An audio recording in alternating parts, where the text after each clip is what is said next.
നിരോധിത മയക്കുഗുളികകളുമായി കൊല്ലത്ത് യുവാവ് പിടിയിലായി. ബീച്ച് സ്വദേശി രാജീവാണ് പിടിയിലായത്. മുണ്ടയ്ക്കൽ കൊണ്ടയത്ത് പാലത്തിന് സമീപമുള്ള വാടക വീട്ടിൽ നിന്നാണ് പ്രതി പിടിയിലായത്.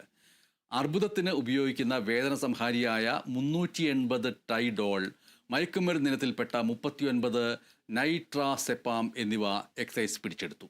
ലഹരി ഗുളികകൾ ബീച്ചിലും പരിസരത്തും വൻതോതിൽ വിറ്റഴിച്ചിരുന്നതായി എക്സൈസിന് ലഭിച്ച രഹസ്യ വിവരത്തിന്റെ അടിസ്ഥാനത്തിൽ നടത്തിയ അന്വേഷണത്തിലാണ് പ്രതി പിടിയിലായത്.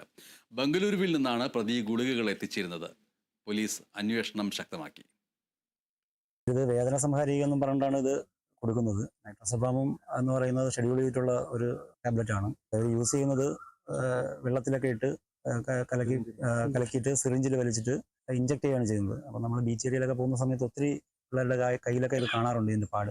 ഇത് മാത്രമല്ല, ഇതുപോലെ ഒത്തിരി പേരുണ്ട്. അവരെല്ലാം നമ്മൾ ഇനി തുടർന്ന ദിവസങ്ങളിൽ കണ്ടെത്തുന്നതായിരിക്കും. അപ്പോൾ ഇയാൾക്ക് ഇത് ബാംഗ്ലൂരിൽ നിന്നും ഒക്കെയാണ് ഇത് കൊണ്ടുവരുന്നതെന്നാണ് പറയുന്നത്.